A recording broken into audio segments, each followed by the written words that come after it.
Are you traditionally published or an indie author or hybrid?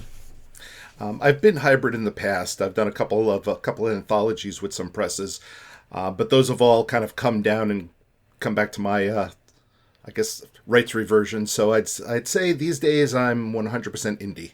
Okay. How many books do you have available currently? I want to say 31 or 32. Okay. The general joke, I think, is like once you hit 20, that's about the time you just stop counting. Okay. And you just start telling people a lot. Okay. How many are fiction versus nonfiction? Almost all of them except one are fiction. I have one story that is, I guess you would call it semi-fiction. It's basically a reprinting of stories I wrote back when I was in college, and I'd say about half of them are true, but I've just changed the names and fictionalized it a bit. Okay. So I'm almost primarily a fiction author. Okay. Are all available in Kindle format, print format, and audiobook format? Okay. Everything is available in Kindle format. Most of them are available in print format. I think maybe one or two, just because they're small, I haven't put in print. And same with audio.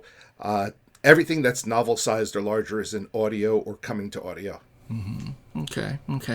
At a guess, what is your ratio of sales for each format? That is ebook, physical, and audio. Well, print, it comes and goes. It's like, print has never really been higher than 5%. I mean, when I've hit 5%, I've considered that to be like huge. Print is usually negligible for me. I would say traditionally I'm about 70% ebook and maybe 30% audiobook. And audiobook fluctuates depending on launch months and such. What promotion methods have you tried personally? Well, I mean, I've been doing this for, at this point, I'm getting close to 10 years, and I've tried a little bit of everything, most of which doesn't work. These days, I guess if we're looking at what I'm currently doing is I'm advertising on Facebook, I'm advertising on Amazon via AMS and their Advantage program. That's from a paid standpoint. I've done a little bit of, I just recently turned it off. I was doing a little bit of Google AdWords because I wasn't really doing much. And outside of that, I do a lot of, I guess, just passive marketing on Twitter, Facebook, and Instagram. Okay. Let me ask you about TV or radio. Have you ever done any TV or radio interviews? I've done a couple, one or two radio interviews, which have been fun. It's really hard to tell if those have moved the dial. So far, nobody's asked me to be on TV, so and I don't really see that changing. How did you get the radio interviews? Did you call them? Did they contact you, or what? I need to be better about reaching out to people. I suck at reaching out to people. If somebody reaches out to me, I am the friendliest person in the world. I will immediately write you back and stuff. I am introverted enough though that I just assume people don't want to hear from me, which is probably one reason, which is probably my biggest failing as a marketer, is that online marketing, all this stuff I do great, but a lot of the things that like really require you to get in people's faces, network and stuff, I am terrible at. Yeah, I've got mixed feelings. I used to think, TV and radio, that's, dinosaurs. You can't link from it and stuff. But I was just interviewing Jim Nettles last week, and he said that, it says they're putting that stuff up online. If somebody records an interview with you on TV, it goes online on YouTube. If they interview you with radio, they put it up as a podcast. He says there's links all over the place now. So apparently I have to rethink it. No, he's not wrong. I mean, there's a concept out there known as multi-channel marketing, which, like, from a retail standpoint, means put your stuff out there in multiple configurations and let people buy it as they want. But the same deal goes with media. Anybody who thinks, okay, I'm a YouTube only person, I'm going to ignore Spotify and every place else, that's the wrong way of doing it. You want to take that message and put it out there in the way that people want to consume it, not how you want them to consume it. Okay. Let me ask you about book reviews. How much impact do you feel that book reviews have on sales? I think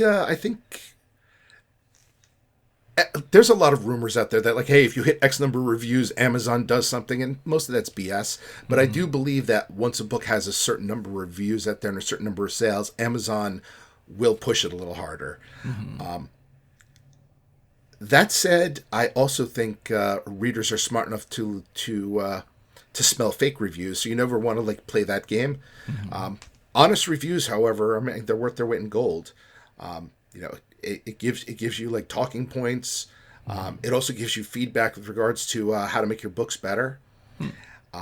That said, I know there is a huge obsession with just getting nothing but 5-star ratings, and I mean, some authors will go nuts and be like, to the point of rank manipulation along the lines of, hey, this is my top ranked review, but it's 1 star. Go there and downvote it. That's rank manipulation, and Amazon can smack you hard for that. Okay. Instead, I try not to worry about that. I actually think having a mix of reviews on there, I mean, obviously you want more good reviews than bad reviews, but having a mix on there, I think is healthy because it makes it look, it makes it feel more real. I mean, even if every review you have is real, if you have nothing but 100 5-star reviews, that's going to look a little sketchy. It might not be sketchy, but it's going to look sketchy. I think there's nothing wrong with having a couple of reviews in there that basically people saying, well, here's the problems I had with the book. And it just makes it feel more genuine. Yeah, I've heard.